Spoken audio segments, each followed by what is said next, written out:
and welcome back to my channel, or if you're new here, hi, my name is Nicole and I am a part-time reseller on Poshmark. It is a new year, it is 2023, and it is time to make some changes to your reselling business to make you have more success and make you have more sales.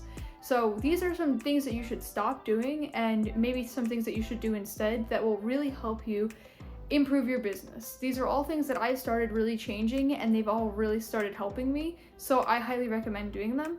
So if you are interested in this kind of video, definitely keep watching and make sure you give this video a like if you like it, and also make sure you're subscribed so you don't miss any future reselling content. I do this every single week, so I'd love to have you stick around for more. But without further ado, let's get right into the video.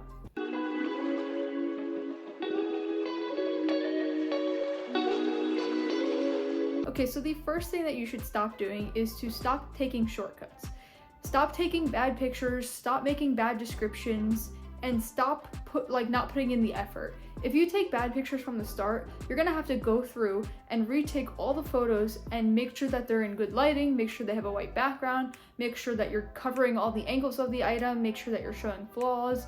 And so it's just a hassle to have to kind of go back and refix all the pictures. I actually had to do that this year, and it took me forever to do, especially when you have a lot of items in your closet. So stop taking the shortcut from the beginning, take good pictures, take good quality pictures, and also make sure that your descriptions are good. You don't want to have to go back through your descriptions and fix typos and, describe the item better and add measurements and all that. All of this can be solved if you just didn't take that shortcut from the start and added that good description and took those good photos. This will also make your items a lot more searchable and a lot more sellable, because when they come up in Google searches or in general when they're searchable in the app, you will make a lot more sales doing this. So taking those shortcuts is not going to help you. It may save you time in the beginning, but it's going to not save you time in the end. So just don't take these shortcuts and you'll be much better off. The second thing that you should stop doing this year is to stop not valuing your time. Your time is so important, especially if you are the only person that runs your business. It's on you to value your time better. So what I mean by this is to stop doing things that you don't need to do, such as sharing your closet, sending out offers, relisting and delisting, and even cross-listing if you're on multiple platforms. So what I recommend doing for those that are only on one platform is to get a VA. I use Posture VA, and it will share all my items for me, it will follow all my items for me, it will share other people's closets for me, and it will also send out offers, relist and delist items, and it does all of this on its own. So I schedule it in the morning before I leave the house, and it will basically share all day for me, and it will follow people all day. It does all of that for me. So it really helps me save time because I don't have to do that anymore, and I don't have to sit there and scroll through the app and share everything. So this helps you value the time better, because then you can use that time to do other things, such as, drafts or sourcing or looking up items and looking up comps. So it's so much better to just not waste your time doing these things when you don't have to. And instead of sitting there and going through and sending out offers for every single item, you can do it in bulk. You could say, lower the price for all these items by 10%, and it'll do that. Or it'll say, send out offers for this amount for all these items. So it really makes it so much easier. And then also, if you're on multiple platforms, using a cross-listing tool is also really beneficial, because if you have to take the photos and list to each platform, that could take a lot of time. And then also taking it down from each platform once it sells on one platform could also be very tedious. So if you are not valuing your time, you're gonna kind of have not as much time to do anything that you need to do.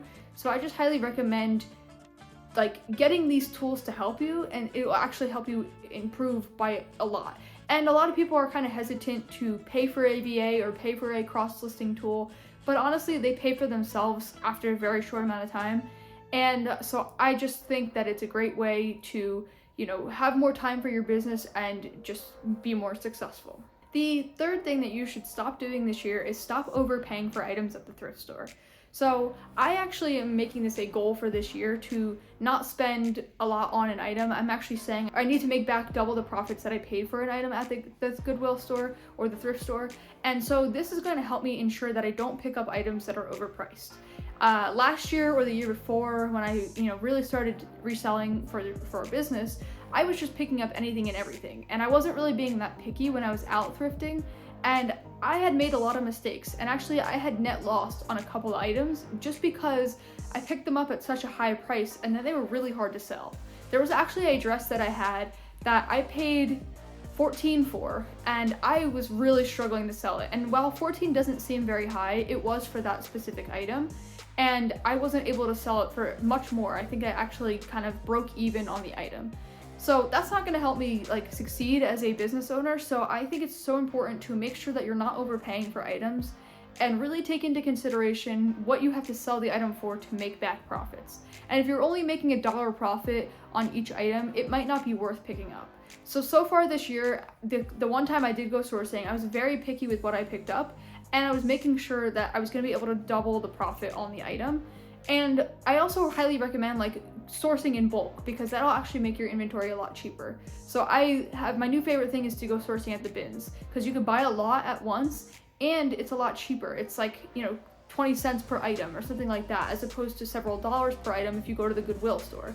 So it's just a matter of picking up the right items and picking up in bulk and making sure that you're not overpaying for items, because that's not going to help you be successful and make a lot of profits with your items. So the fourth thing that you should stop doing is to stop not valuing the value of the actual item. So this is if someone sends you a lowball offer and you accept it just to make a sale, or you counter it and it's a kind of a low offer, or you send out a lot of lowball offers like to yourself because you're like, all right, well, I just really want to make a sale, so I'm going to send out a bunch of offers that are very, very low. This is not valuing your items, and a lot of the times they're worth way more than we actually send them out for, like the offers and stuff. And so that's just going to hurt you in general, because it's going to like hurt you from being able to make a really good sale.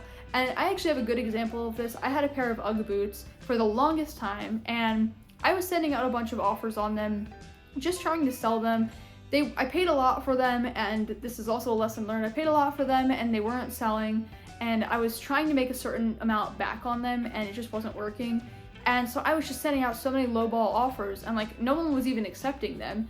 But then today somebody actually bought them full price, and so I was actually making way more than I would have got if I had just sent out those offers. So it's so important to just value the item, and I realized that by those people not accepting my offers, it was actually beneficial for me, because then somebody was able to buy it full price, and so I was able to make more money. So it's kind of just important to make sure that you understand what your items are worth. Look up the comps if you're not sure, or just do your research before you pick up items and before you send out offers. Make sure that you are selling it at a fair price for yourself and for the customer. And the final thing that you should stop doing is you should stop not promoting your business and promoting your closet. It is so important, especially with Poshmark and also some other platforms, but it's so important to be promoting your closet, posting it places, telling people about it, and spreading the word about it. I share mine in Facebook groups every day. I share it on like my social medias all the time, and I just make sure that people see it and are aware of it, because that helps bring more people to it. The more you share it, the better you are. And so I just highly recommend talking about it more, promoting it more, whether it's like by word of mouth or it's other people. Just talk about it as much as you can, because this is going to help you grow. This is going to help you get more customers. You never know who you're going to come across. If you're out at like a store and you meet somebody, you're talking about your business, give them a business card, tell them to check out your closet. They might buy something from you. So just make sure that you're promoting yourself, because that will help you make more sales. And that is going to in turn really help the algorithm work in your favor, because more sales equals more sales. Because then, like, I've noticed that a lot of the times when I get a couple sales in a row, I actually keep getting more sales, because the algorithm is working in my favor, as opposed to if I'm not making any sales, then it's just like a really slow period and it's really hard to go up from there. So the better you are is when you are promoting your closet and really posting it places, really getting people to click on it. And also what I mean by promoting your closet is also just sharing it on the app. So that will be done by your VA, but if you are promoting your closet a lot more throughout the day, it will help you make more sales, because your items are going to be seen by more of your followers or more of Poshmark in general. So always be sharing your items throughout the day. Don't just share once, share multiple times, share throughout the day, share to parties, share however you want, but make sure you are sharing several times a day and make sure you're promoting your page. So all in all, these are the 5 changes that you should definitely be making in 2023 to be more successful with your reselling business. There are a lot of changes that you can make outside of these 5, but I think these 5 are the most important, and I think they will also really help you get a kickstart on your business. And I've noticed since I've started implementing some of these changes, I've seen a lot of differences. And so I just think that it's very beneficial to do these things. And if you're not already doing them, you totally should. This can be the year that you really change your business. If you want to see more reselling content, if you want to see a video on things that you should and shouldn't do on Poshmark, you can click right here. And if you want to see new features that were released on Poshmark recently, you can click right here. But until next time, I'll see you then.